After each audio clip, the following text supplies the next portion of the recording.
Hello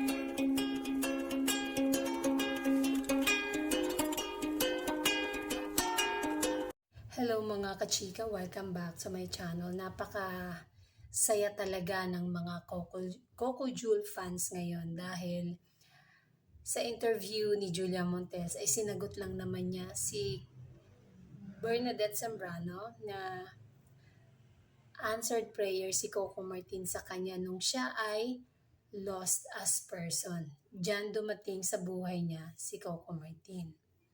And hinihiling din niya na ibalato na lang nila or ng mga fans ang privacy dahil para kay Julia and Coco Martin ay sagrado sa kanila ang buhay, private life.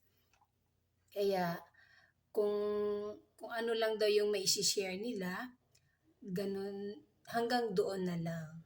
Kaya tayo mga nagmamahal sa Coco Jewel, maging masaya na lang po tayo. Dahil ngayon ay open book na nga talaga ang relasyon ni na Coco Martin and Julia Montes. At naitanong din dito si Julia Montes kung siya ba ay nagsiselos. Sabi niya, tao lang daw siya. Kaya syempre, ibig sabihin nasasaktan at nagsiselos din siya. Pero work is work.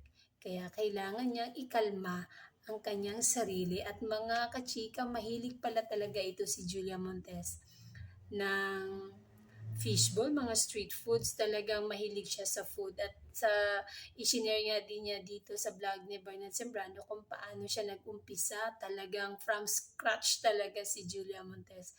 At nalaman din ni Bernadette na ang parents niya ay parehong deaf and mute and nahihirapan nga daw dati si Julia makipag-communicate na sa kanyang parents dahil lalo na sa nanay niya dahil nga hindi naman siya nag-aral ng sign language, yung kung ano lang yung nalaman nila sa kanila. So nagkakaintindihan siguro talaga sila kaya okay na yun. Kahit pa paano ay communicate sila ng kanyang nanay, ay need talaga yun. Kaya laging share ni Julia o sinasabi ni Julia na napaka-mahihain niyang tao. At ganun daw talaga siya mahihain. Talaga kaya pala talagang swak na swak sa ni Coco Martin dahil pareho silang pinagdaanan sa buhay. Si Coco Martin ay lumaki din sa lola and walang-wala din nung nag-umpisa. Hindi sila lumaki na mayaman. Pareho talaga si Julia Montes na i-share niya yung isang noodle na kailangan daw nilang paghahati-hatian o pagsasaluhan ng magkapatid yung isang noodle. At minsan pa nga daw ay yung nabubuhay nga daw sila sa 5-6. So, pag naningil na nga daw yung Bombay, ay siya daw ang pinapaharap. Kasi ang mukha nga naman ni Julia ay talagang maaawa ka. Siya ang pinofront doon. Pero sa ganong edad ay alam na daw niya ang nangyayari. Hindi daw niya dream ang pag-aartista dati. Pero look at her now, no? Ang galing niyang umarte. Ang galing na niya umarte. Lalong-lalo na dito sa bago niyang pelikula na ang balita ko ay nasa 30 million na ang kinita. Mga kachikas ng dalawa ni Alden. And then sa vlog naman ni Karen Davila, natanong naman doon kung manunood ba si Coco Martin sa 5 breakups in a romance? Alam naman, sa mga interview kasi sinasabi na may sensual ito, scene. Sabi ni Julia, hindi daw niya alam. At hindi rin daw niya ito ipinagpaalam kay Coco Martin na may sensual scene or may mga bed scene, mga ganun, basta mga sexy scene.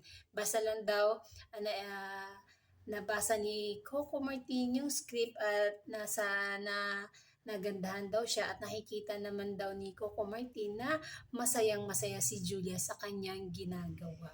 Kasi bago kay Julia ang ganitong role. Kasi iba ang nakasanayan natin kay Julia dito. Talagang super matured ang role ni Julia Montes dito. Pero si Coco Martin nagpa-black screening to support her better half. Di ba?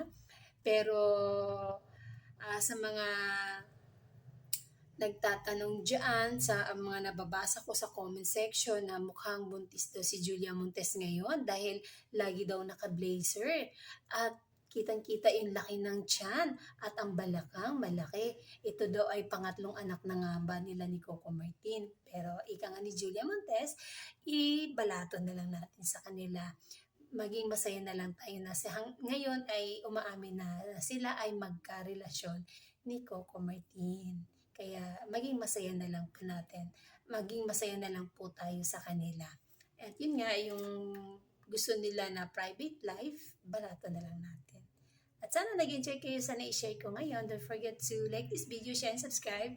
And hit the bell button para ma-notify ko if ever may bago akong chika. Bye! Thanks for watching.